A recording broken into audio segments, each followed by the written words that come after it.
Merry Christmas. Merry Christmas. It's November.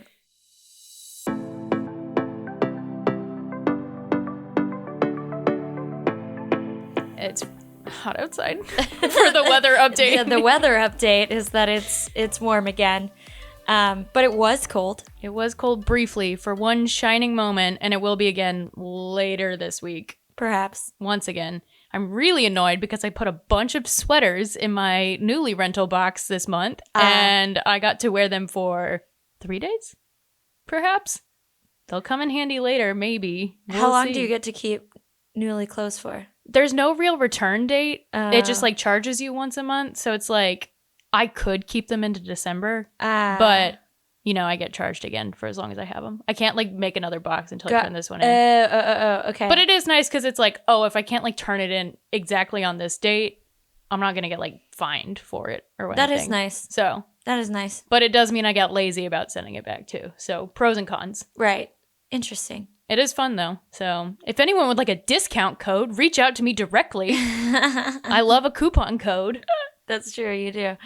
Okay, so we're here to round up what we're looking forward to reading over the holidays because now that Halloween has passed, it is Christmas. We don't acknowledge Thanksgiving on this podcast because there aren't a lot of Thanksgiving romances. No, if you know of one that's not one of those weird sex ones, I don't know, there's probably one where someone like bangs a humanoid turkey or something.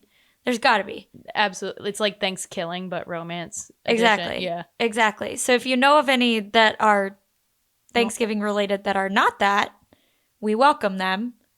I kind of, now that I think about it, it is kind of funny there is not a good subgenre of Thanksgiving romances. I guess because it's not the flashiest holiday, but like think of Thanksgiving episodes of TV. Like that's like exactly ripe for romance shenanigans. Right, like it's ripe for a fake dating. Bring someone home to like pretending to be your date for Thanksgiving. Mm-hmm.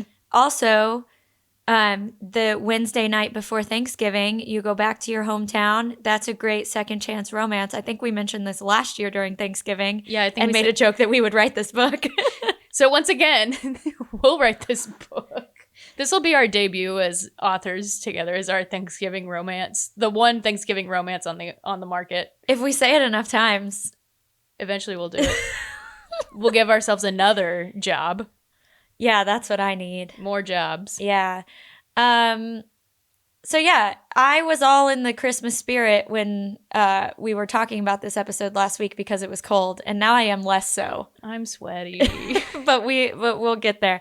So what we did is we went through books that are either about to be released in this like holiday season or have been released ahead of the holiday season, because most like Christmassy books come out in like September or October, so that they're like already selling or whatever before Christmas.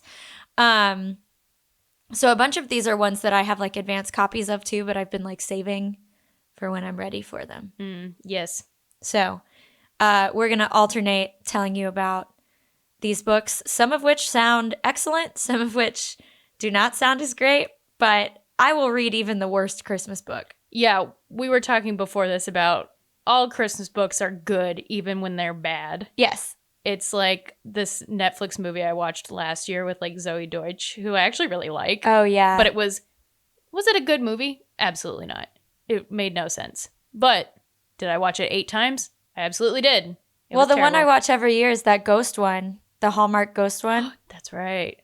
I forgot about that one. I can't remember what it's called. But it's the one with the ghost. Yeah. There might be more than one with the ghost. I imagine there's multiple with a ghost. It's the one with the inn and the ghost, and the girl goes and the guy is at the end, but he's a ghost. I feel like that's like 6 different movies on the Hallmark Channel. Probably so. Yeah. I've probably seen them all. But yeah, I will read even the worst holiday romance. And in fact, I lent you one from last year that is probably the worst one I've ever read, and I can't wait for you to read it. Oh, yeah. It's that little skinny one. Yes, I need to find it. I definitely have it. I think I tucked it in one of our side tables in the living room when we were moving. I'll dig it up again. And I have no interest in having it back. Great. I just need you to go through what I went through. Okay. I am excited. You'll read it in like 5 minutes. Yeah. It's like kind of YA. I think it is YA. It's bananas. I do remember this now. Do you want to tell the people what it's called? I can't even remember what it's called. It might be called All I Want for Christmas. Hang on. I think that's what it was called. Hang on, let me see. I'm gonna. Also, sorry y'all are hearing me typing. This is a no edit special. If you listen to oh, it is called All I Want for Christmas. Wait, is it? Hang on, is this it? With the dog on the cover? Let me see. Is that it? Yes, that is it. Okay. It has 3.34 stars on Goodreads, which I think is more than it deserves. It came out in 2020. It's called All I Want for Christmas by Wendy Loggia, Loggia. I don't really know what else to say about it. It was a ride. There were words on a page. It did surprise me. So there is that. It was cute, but it was like, it's definitely YA. Like, I maybe would have liked it when I was like 14. Yeah. But I can't wait to hear your reaction to this. I'm cautiously excited. Yeah. Okay, so shall we get into the new stuff that we are looking forward to, and do you want to start us off? Yes. And again, to reiterate, disclaimer, we are not necessarily recommending or not recommending these. We have not read these books. We cannot sign off necessarily on their quality, but they are Christmas and they are fun. And they are ones that we have at least considered reading. Yeah. Otherwise, they would not be on this list. I will try to make my way through this list. I will say that on the record. I will do my best to make it through this whole list. I won't. Katie will. But I have that like week between Christmas and New Year's off. And I think last year I read like 9 Christmas books that week. That's right. So I don't have that chunk of time off anymore. Yeah. Yeah. Oh, well. That's fine. Anyway, kick us off. We'll actually start pretty strong, potentially, with the sequel to a book we read for the podcast last year for Christmas. Yeah. This is A Holly Jolly Ever After, a Christmas notch novel by Julie Murphy and Sierra Simone. And we read the first one last year, A Merry Little Meet Cute, which was a ride. Certainly a ride. Very fun and ridiculous and not like any Hallmark movie I've ever seen. A lot more sex. Yeah, I'm really excited for this. So I will read the blurb. Nice. Caleb Lieber... My God. Caleb Lieberman is the funny one, trademarked. I love that joke. I use that joke all the time. That's so funny. Thank you to Julie Murphy and Sierra Simone. Anyway. Or whoever writes their blurbs. Anyway, as the arguably lesser of the 3 former members of the boy band Inc., all caps, he enjoyed his 15 minutes of fame and then moved home where he opened a regional pizza chain called Slice Slice Baby. I haven't read these yet. That's so funny. That's true. You're getting our blind reactions to these blurbs too, which sometimes turns out really well for us. Yeah, so. We just found the books and copy pasted, so. Yep. Anyway, he's living his best dad bod life, hooking up with bridesmaids at all his friends' weddings. But after an old one-off sex tape is leaked and quickly goes viral, see, this is what I had a lot of problems with in the last book. Yeah. Caleb decides he's ready to step into the spotlight again, starring in a sexy Santa biopic for the Hope Channel. Oh no, a sexy Santa biopic. Unfortunately, I'm in. I'm gonna read this book. We're going on. I think I have I think I have an arc of this anyway. Do you? Yeah. That would make sense. Continuing on. Winnie Baker did everything right. She married her childhood sweetheart, avoided the downfalls of adolescent stardom, and transitioned to a stable adult acting career. Hell, she even waited until marriage to have sex. But after her perfect life falls apart, Winnie is ready to redefine herself. And what better way than a steaming hot mug of cider Christmas movie? Whoever wrote this blurb did a good job. They did. With decade-old Hollywood history between them, Winnie and Caleb are both feeling hesitant about their new situation as co-stars, especially Winnie, who can't seem to fake on-screen pleasure she's never experienced in real life. Oh, no. She's willing to do the pleasure research for science and artistic authenticity, of course.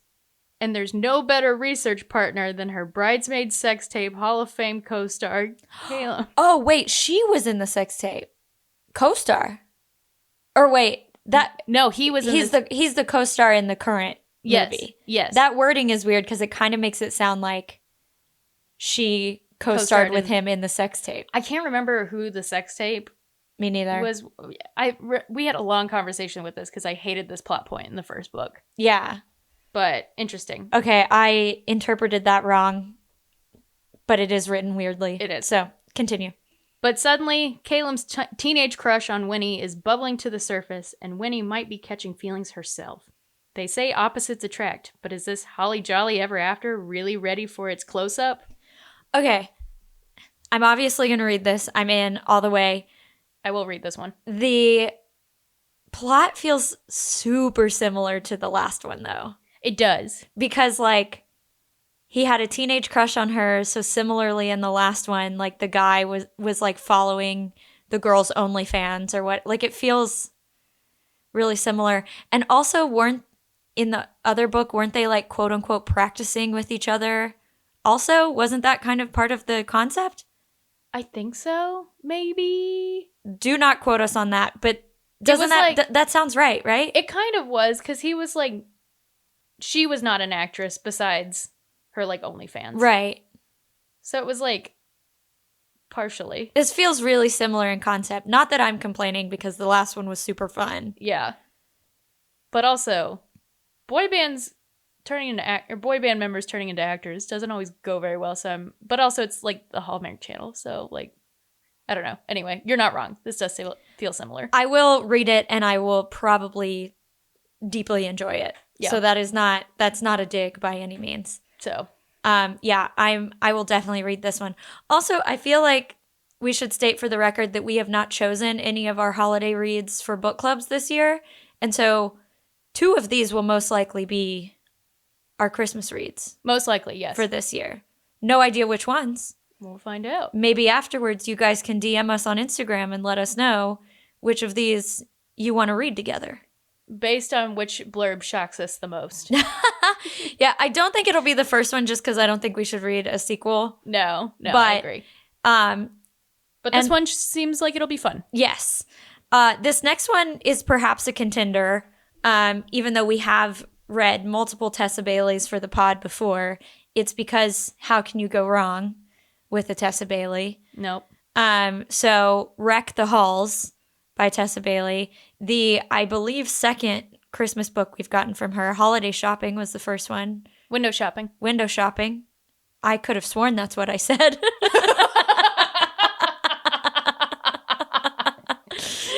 That's not what came out. Nope. That's what I said in my brain. Same thing. This is not the shape that my mouth made.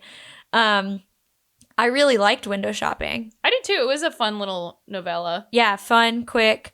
I don't know if this is like a full novel or a novella, but here is the blurb. Melody Gallard? Maybe, I don't know.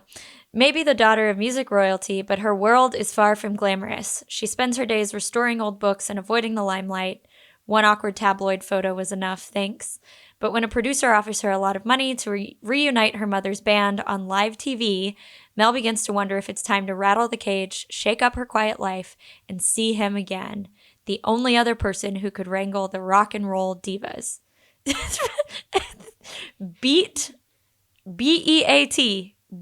Dawkins. Boo. Yeah, that's a bad one.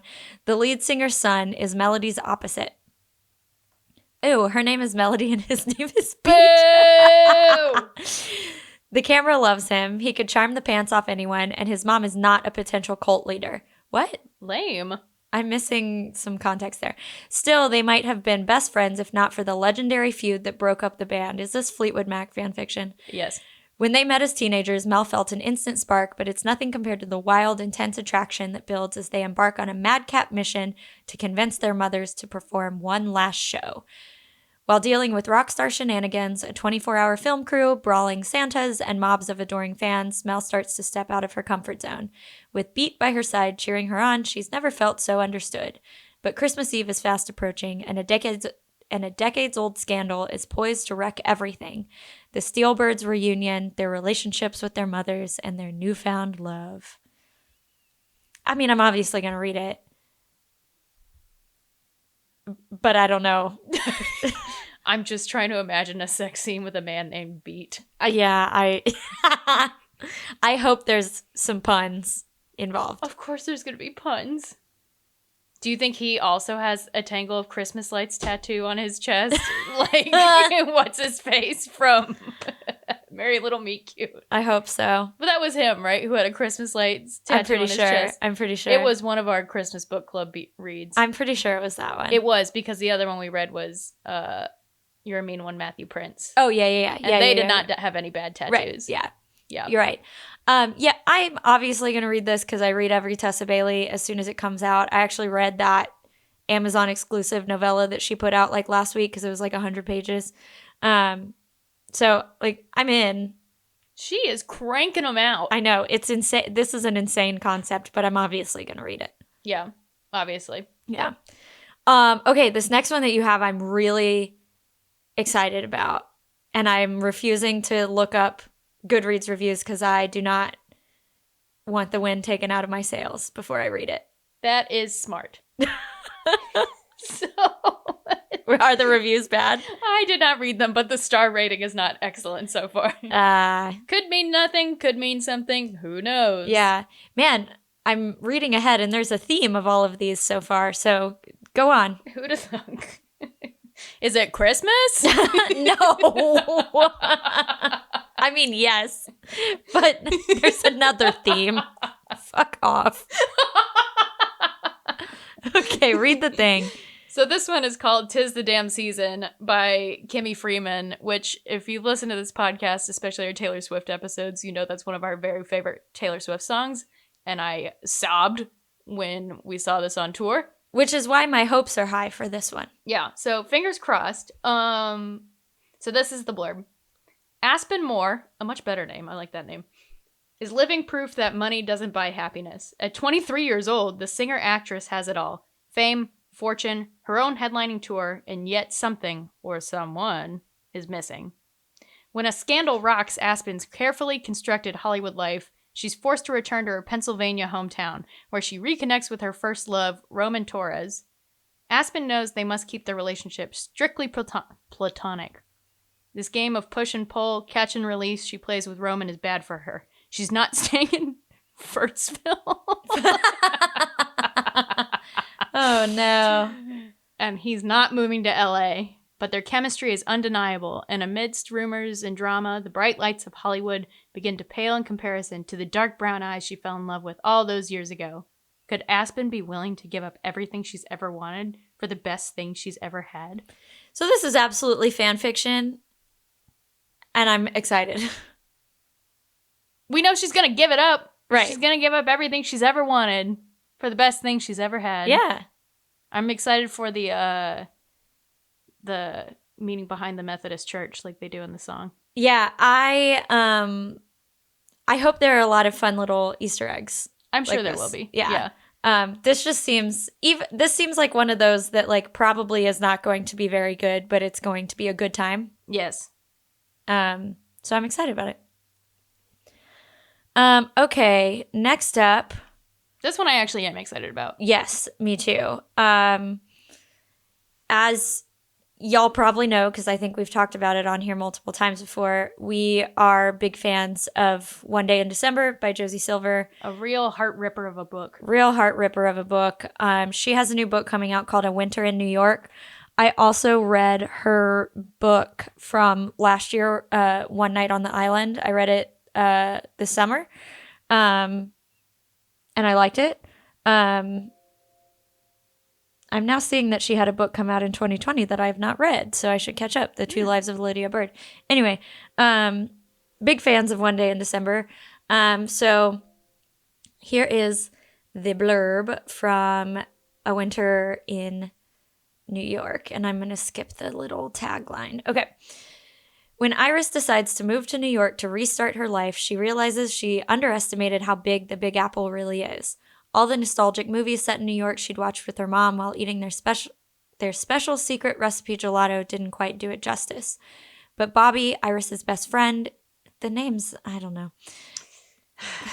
But Bobby, Iris's best friend, isn't about to let her hide away. He drags her to a famous autumn street fair in Little Italy, and as they walk through the food stalls, a little family-run gelateria? Sure. Sorry, Austin. Yeah, catches her eye. Could it be the same shop that's in an old photo of her mother's? Oh, wait, better names. Okay. Curious, Iris returns the next day and meets the handsome Gio. Whew, I was really worried we were going to have a book with a love interest named Bobby. Bobby, I know. Bobby? Who tells her that the shop is in danger of closing. Oh no, what will they do? His uncle, sole keeper of their family's gelato recipe, is recovering from a stroke and can no longer remember it, so they can't make more. Damn. Yeah. I mean, Josie Silver always makes shit fucking heavy. When Iris samples the last remaining batch, she realizes that their gelato and her gelato are one and the same. But how can she tell them she knows their secret recipe when she's not sure why Gio's uncle gave it to her mother in the first place?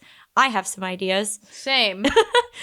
Iris offers her services as a chef to help them recreate the flavor and finds herself falling for Gio and his family. But when Gio's uncle finally wakes up, all of the secrets Iris has been keeping threaten to ruin the new life and new love she's been building all winter long. Wakes up? I don't know. Okay, anyway. Drama. Intrigue. Drama. This is going to be sad as shit because Josie Silver books. I feel like One Night on the Island was pretty sad. Trying to remember what it was about. This is also very timely in that Austin and I are going to visit his sister in New York for Christmas this year. Like right before Christmas. So yeah. I'm pumped about that. Yeah, because this is not a clearly Christmas one. It's a winter one. So you could broaden it out a little bit. Good point. Yeah. But yeah, I'm excited for Josie Silver to rip me to pieces again. Yep. Wow, I can't wait to get hurt. As usual. Also, what flavor is this gelato? I'm really excited to find out. I was picturing it being chocolate. I don't know why. That's just what I saw in my head. I pictured like a cinnamony vanilla sort of thing, but I feel like that can't be right either. Interesting. This is an interesting thought experiment. Tell us what gelato you guys thought of. Yeah. Immediately. I'm really interested now. I'm going to have to ask Austin because he's going to be like, oh, it's like Sicilian pistachio or something dumb. Like I hate pistachio flavored things. Really? I love pistachio ice cream. Yeah. That's a no. All right. Okay. Next up. All right. We got another dual author one that I found on a list of holiday romances coming out. Nice. So no one we've read before. I haven't, at least. But this one is called 3 Holidays and a Wedding by Uzma Jalaluddin, Marissa Stapley. Yeah. And it came out in September. A lot of these came out in September. I know a lot of them came out on September 26th specifically. Okay, so next year we just need to like pay attention to that date and just start marking it down. Yeah, evidently. Or like around that date. Yeah, that Tuesday. Yeah, next year it's probably like September 24th or whatever because it's a leap year. Anyway, continue. All right. As strangers and seatmates, Miriam Aziz and Anna Gibson fly to Toronto over the holidays. Wait, do they meet on a plane? Oh my God. Is it? Oh, is it Miriam? Miriam seems right. Okay. Miriam to her sister's impromptu wedding and Anna to meet her boyfriend's wealthy family for the first time. Neither expect that severe turbulence will scare them into confessing their deepest hopes and fears to one another. It's like that scene in Almost Famous. Yeah, movie I haven't seen. Crash, fucking goddamn it, of course. I can't believe you haven't seen that movie. I know. It's a movie I kind of reference a lot because I know it's a movie I should see. Oh my God. Okay. Look, man. I'm doing my best. Jesus. All right. Keep going. At least they'll never see each other again. And the love of Miriam's life, Saif, wasn't sitting 2 rows behind them hearing it all. Oops. Ew. An emergency landing finds Anna, Saif, Miriam, and her sister's entire bridal party snowbound at the quirky Snowfalls Inn. Oh my God. In a picture-perfect town, where fate has Anna's actor crush filming a holiday romance. Why are there so many actors and singers in all of these? Ooh, whoops. Yeah. As Miriam finds the courage to open her heart to Saif, and Anna feels the magic of being snowbound with an unexpected new love, both women soon realize there's no place they'd rather be for the holidays. This really took a turn. I thought it was going to be gay. Yeah, I thought they were going to be together. I'm a little less interested. I guess they could still end up being together, which would be a really funny twist at the end of it, is like the whole romance of them like with these guys. And then at the end it's like, oh, but we're in love with each other actually. Yeah. I was hoping it was going to be a we met on a plane romance. I don't think I've ever read one of those. Another one we can write. Yeah, I'll read this one. It's got a lot of like plot in it already from the blurb. Lots of shenanigans ensuing. Yeah, it honestly had me at a quirky inn, to be honest. Also, severe turbulence. This feels like something that would happen to me as somebody who is scared of flying. True. So, okay, I've got one that has not come out yet. It comes out December 5th. It's called The Second Chance Year by Melissa Weisner. And the little subhead blurb thing compares it to Josie Silver and Rebecca Searle. So, also probably going to make us cry. Great. Okay. Sadie Thatcher's life has fallen apart in spectacular fashion. In one fell swoop, she managed to lose her job, her apartment, and her boyfriend, all thanks to her big mouth. So when a fortune teller... Oh, yes. Nice. I'm in. So when a fortune teller offers her one wish, Sadie jumps at the chance to redo her awful year.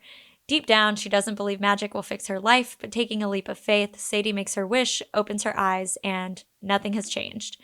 And then, in perhaps her dumbest move yet, she kisses her brother's best friend, Jacob. Yes, yes, yes. Ah, Jacob's my brother's name. Oh, no. Anyway. A love interest with my brother's name. I don't know if I can do it. When Sadie wakes up the next morning, she's in her former apartment with her former boyfriend, and her former boss is expecting her at work. Checking the date, she realizes it's January 1st of last year.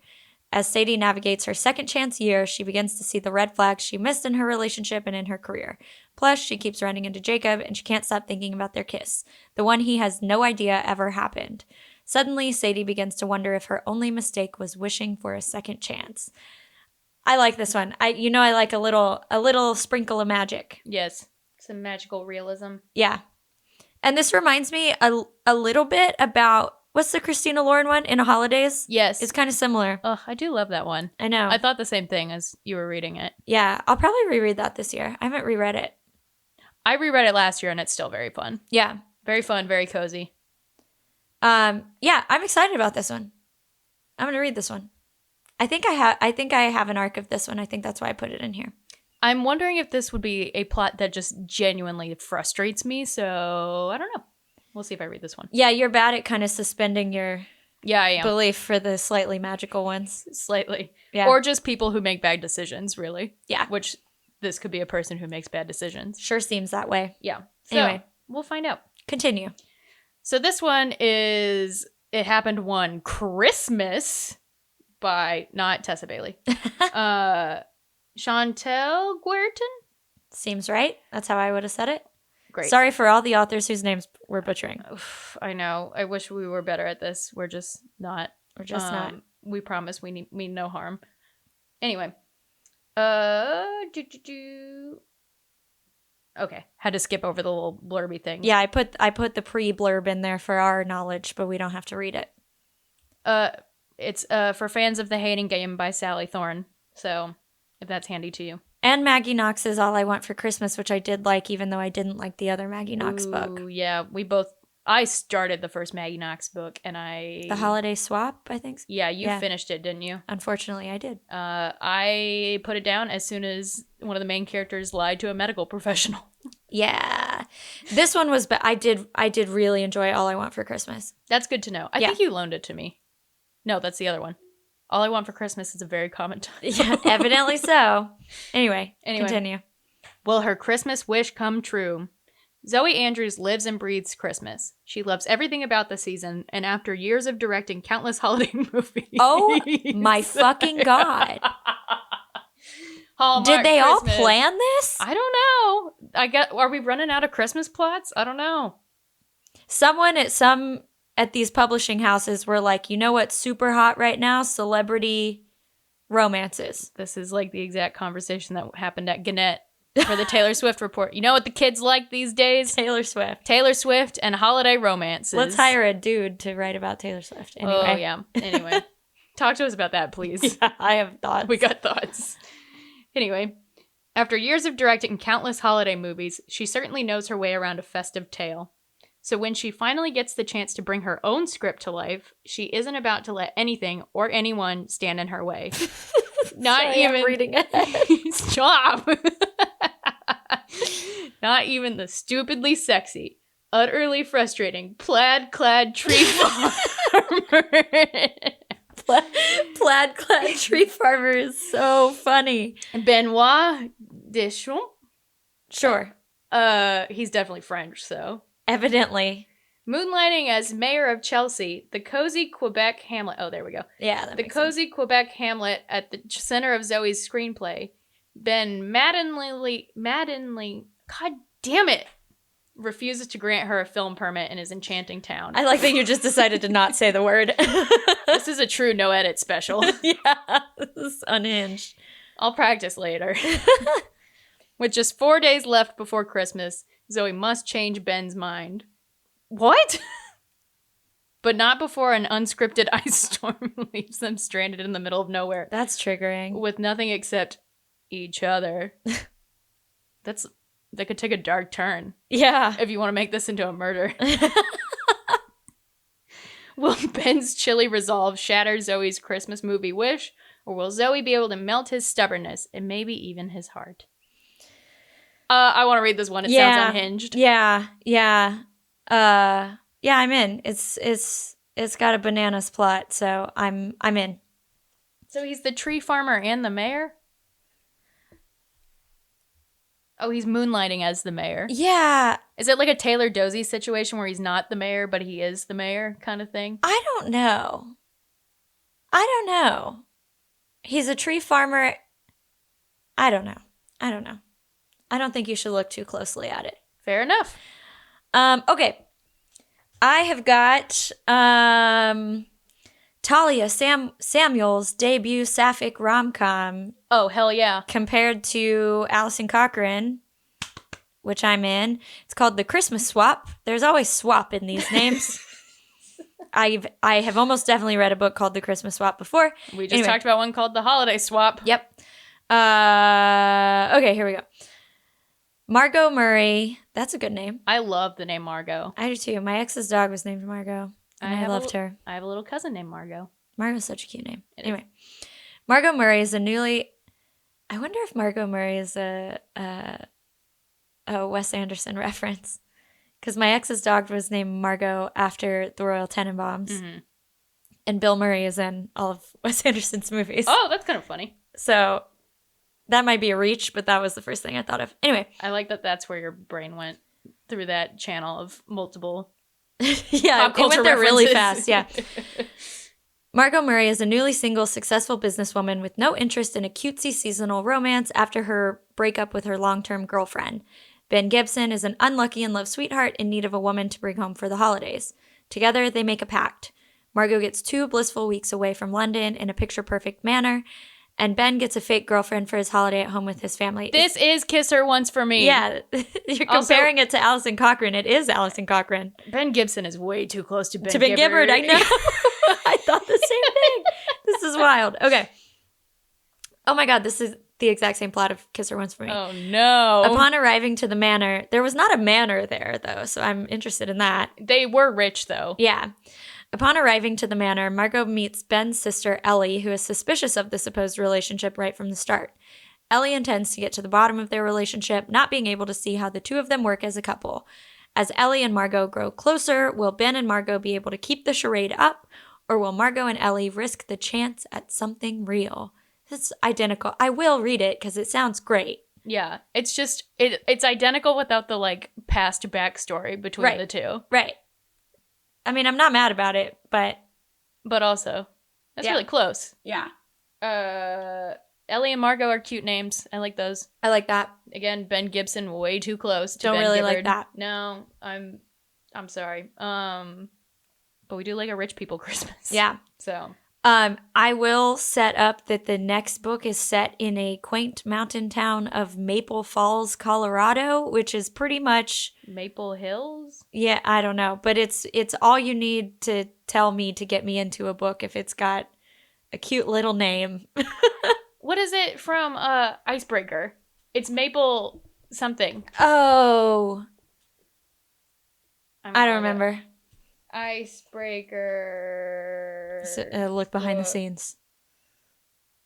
Hannah Grace. Maple Hills. Maple Hills, yeah. But that's in California. This is Maple Falls. Colorado. A quaint mountain town. A different fake Maple City. Anyway, tell us about this book. This one is called The Christmas Wager by Holly Cassidy. Holly is a great Christmas author name. It also came out on September 26th. We're going to mark our calendars next year. We could have been way more prepared. It is first described as a delightful enemies to lovers holiday rom-com. Nice. Great. Another perfect for fans of the hating game. So. Word. Okay. A book I have not read, actually. So. One rivalry. 8 days until Christmas. Let the holiday games begin. When LA-based real estate developer Bella Ross arrives in the sleepy mountain town of Maple Falls, she has one mission: to acquire the local failing Christmas shop. Wow. Always Noel, securing the promotion of her dreams. Nothing can get in her way, except the shop owner's stubborn grandson, Jesse Harrison. Nice. Is he also plaid-clad? Frustratingly sexy plaid-clad. say that 5 times fast. Both refuse to budge until an unlikely wager is struck. Bella and Jesse will compete in the Maple Falls holiday game. Fuck yes. An annual tradition of eccentric feats of strength and skills. Yes. This is just the witch's cup from Payback's Away. I'm so in. I love this. Winner decides the selling price. I love it. That's insane. He doesn't even own the store. His grandpa does. That's bonkers. She could just be like $5. That's crazy. Okay. Continue. I'll give you $1. Why couldn't I have ended up with my house that way? I know. Won a holiday wager from a stubborn shop owner. Anyway, they'll give each other a run for their money, but as the competition heats up, Bella and Jesse's icy feelings toward each other begin to thaw. How many times is the word thaw in these collections of blurbs? It'll take a Christmas miracle for them to admit there's a spark, but what if it's just another game? I love it. I'm all in. These are getting like progressively more unhinged. Not even on purpose of us collecting these blurbs. No, they're in random order. I don't know if I just feel crazy today, but they feel crazier as we keep going. I completely agree with you. I am all in on this one. This sounds ridiculous. Yep. I'm fucking pumped. Yep. I want to see what these Christmas games are. Yep. Maybe this one's a contender for one of our book club reads. It might be. It sounds good. Okay, so the next one that I have, is part of a series that I actually read the first 2 of. It's by Cody Hall, and I read or listened to the first 2 books in this series, Nick and Noel's Christmas Playlist, and There's Something About Mary, spelled Merry. Ah, yes. And I think these started as like Audible originals or like audiobook only, and then they started coming out as like actual books. But I listened to them, I think, like 2 Christmases ago, and it centers around this family where all of their names are Christmassy. Mm-hmm. There's like Nick, Holly. It's crazy. I would not call them good, but I have read both of those 2, and I will be reading this one. So, do with that information what you will. Okay, this one's called Along Came Holly, and it also came out on September 26th. By Cody Hall. Okay. Holly Winters is not about to let her grumpy neighbor Declan steal her holiday joy, even if he does look rather handsome under the mistletoe. Holly Winters owns the jolliest holiday shop on Main Street, and this season is shaping up to be the best yet. The only pit in her figgy pudding? Declan Gallagher, the owner of the hardware store next door. He's the Scroogiest man in all of Mistletoe, Idaho. Of course. Then Holly's revenge prank escalates into an all-out war with her grinchy neighbor, and the situation turns sticky when she realizes he needs his help. She needs his help. Declan can't believe the nerve of his oh-so-cheerful neighbor hiring him to set up her holiday lights display, but the money is too good to pass up. Despite his utter loathing of excessive decorations, he throws himself into getting the job done, only to encounter sabotage at every turn. To his astonishment, Declan finds himself championing the very woman who used to get under his skin. Then one rooftop kiss has him thinking maybe the season's traditions aren't as heinous as he believed. Heinous. Declan's heart has grown 3 sizes since Holly came along, but how can he admit he's falling for the one woman he shouldn't want? Bet I know what else grows 3 sizes in this book. I actually don't remember how smutty these books are. I started one and I didn't finish it. Yeah, they're not good. But they're fun. Yeah, they were really fun. And the audiobooks were fun because they were just like entertaining. So yeah. I enjoyed it. Declan, another name I don't like. Yeah, not crazy about it. I only think of the guy from Breaking Bad who gets murdered by by Jesse Plemons and his gang. Oh, that's right. That's right. Yeah. Okay, another September 26th release. Anyway, this one is called The Xmas Holidays by Zoe Allison. Okay. It's hard to escape your ex when you're working together over Christmas in the Scottish Highlands, but being stuck together might be the best possible present in this sparkling new contemporary romance. Oh, sorry. Anyway. Sorry, that was the pre-blurb. That was the pre-blurb. Hit us with the blurb. The real blurb is, Maya Bashir is dreading her drive home for Christmas and in having to explain that she's just left her high-paying job and a long-term relationship, so a brief detour to her friend's festive party doesn't seem like such a bad idea. Until Maya walks in and finds the last person she wants to see. Sam, the boy who broke her heart 8 years ago. And he's serving... What? And he's serving drinks naked. What? What? Okay, keep reading because I'm still confused. Sam Holland is working an extra job on the sly to help his friend get by. But like, is his extra job like a stripper? Is that what we're supposed to be led to think? Or like a stripper adjacent? I don't like those fucking hibachi guys? Yeah. Sexy hibachi? Sexy hibachi. I don't know. Okay, continue. But little did he expect Maya Bashir to come barreling back into his life, learning about his secret side hustle and taking back her old job alongside him at his daytime role as a ski instructor on the slopes of the Scottish Highlands. What? As both Sam and Maya realize that their reason for heartbreak so many years ago wasn't entirely as it seemed, they must learn to stand up for what they want the most, or else miss their second chance at love. I have so many questions. Me too. I'm going to read this one for sure. Who? I don't know. Exactly. What? These are all sounding promising. They really are. I don't think I've got a dud yet. No. All right. Okay. Two more. Is September 26th. Yep. The next 2 are September 26th. Yep. This one is probably the number one that I'm excited about because it's Becca Freeman's book, The Christmas Orphans Club. And Becca Freeman is one of the hosts of the Bad on Paper podcast, which in many ways inspired this podcast, at least on my part. And I'm just a huge fan of her. I think she's delightful. She's great to follow on Instagram. So here is the description. Hannah and Finn have spent every Christmas together since college. Neither has anywhere else to go. Hannah's parents died and Finn's disowned him when he came out. Their tradition of offbeat holiday adventures only grows more outrageous with time. When the pair starts their adult lives in New York City, they add stylish Priya and mysterious Theo to the group, solidifying a found family and a sense of belonging they've always craved. But now when Finn announces a move to LA, this Christmas may be their last. Hannah is terrified of losing the family she's built for herself, even as her boyfriend nudges her toward commitment. Meanwhile, Finn struggles with the things he's about to leave behind, namely his unexpressed feelings for Theo.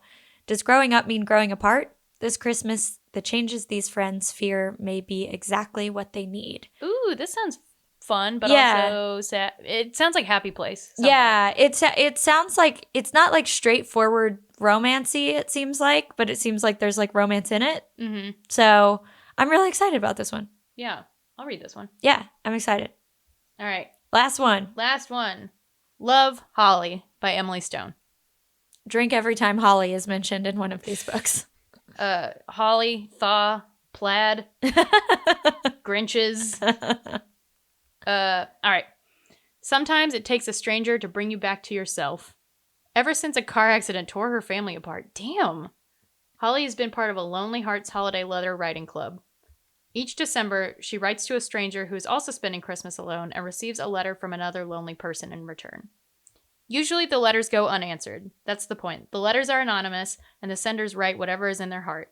But this year, the letter Holly receives is different. Not only is the letter full of a grief she knows all too well, but its writer, Emma, mentions a place that Holly has visited. When she realizes that she might actually be able to find the letter's author, Holly becomes determined to reunite Emma with the estranged grandson, Jack, with whom Emma is desperate to reconnect. When Holly finally tracks him down, she remembers that she's met Jack once before, and the connection was electric. Okay. A lot of coincidences. Yeah. The spark between the two of them is still there, until a misunderstanding risks their burgeoning romance and his strained relationship with Emma, too. But Holly is determined. If she can fix Emma's family, she might also be able to fix her own. Though as it turns out, Holly might have less time to put things right than she thought. Holly needs to mind her own business. Yeah. I don't know about this one. I did read, so this author, Emily Stone, she's written a few Christmas books. The first one being Always in December, which I have not read. But then One Last Gift, which came out last year, and I did read that. And it was like similarly kind of bummery in that her brother died and he like left her like a one last gift. Woof. And there was like if I'm remembering correctly, there was like a scavenger hunt situation to find it. But I didn't love it. So I'm iffy on this. I'm iffy about books where you're trying to find people who don't want to be found. Yeah. Yeah, I don't like that. I don't know. I think I might have an arc of this as well, so I will have to read it. But You've already committed to reading every book on this list. That's true. That's true. Looks like you have to. I have. So.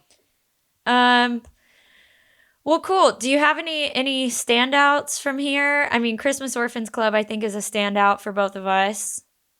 Oh yeah, we also liked the Christmas Wager, the one with the holiday games. Yes, I want to see some reindeer games. Mm-hmm. It happened one Christmas. Yes, Tree Farmer. Yeah, Plaid Clad Tree Farmer. Yeah. Winter in New York, Rip My Heart Out. Yeah.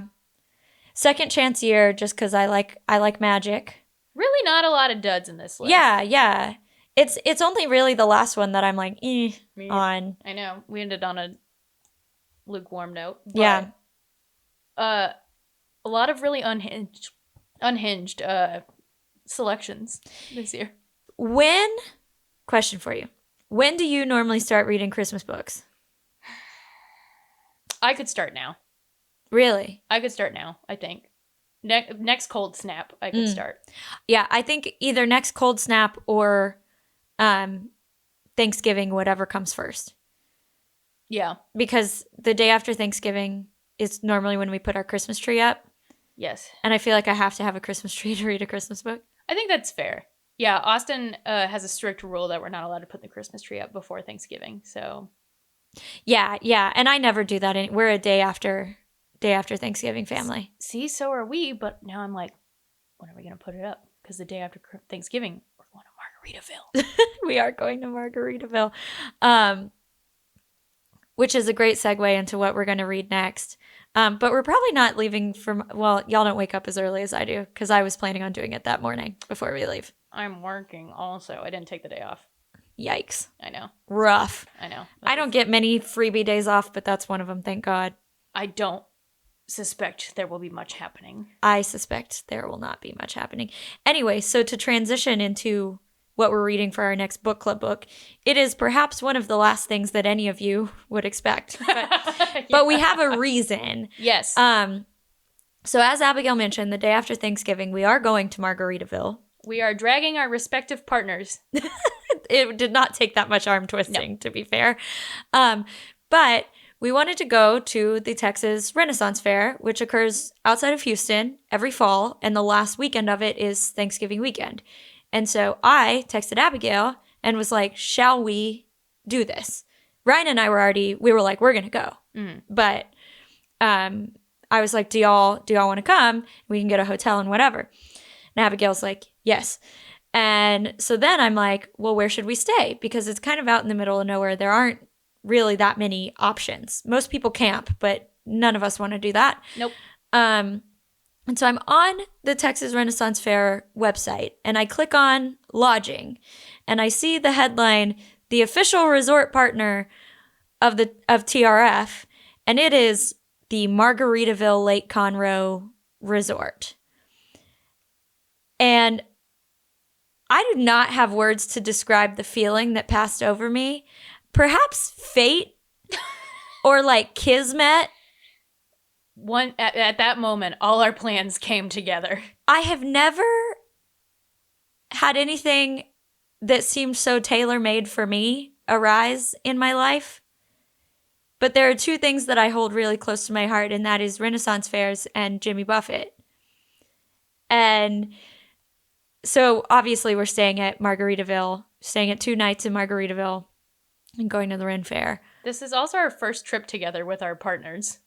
Oh, yeah, and we are staying all in one hotel room because we're cheap. Well, so yes. That should be interesting. Oh, no, it'll be great. But we were supposed to go to the beach last year, and then Katey got COVID, so we had to cancel, which is now that this is the first trip that we're all taking together is very funny. It is very funny. And when you told Austin about it, you neglected to say the Margaritaville part at first. Somehow, okay, so when you were texting me, this is like 10 o'clock in the morning on like a weekday. So I was at work and something was going on. I was like, I don't know. I was like multitasking. And I was also texting Austin to be like, all right, here's what we're thinking. Does this work for you?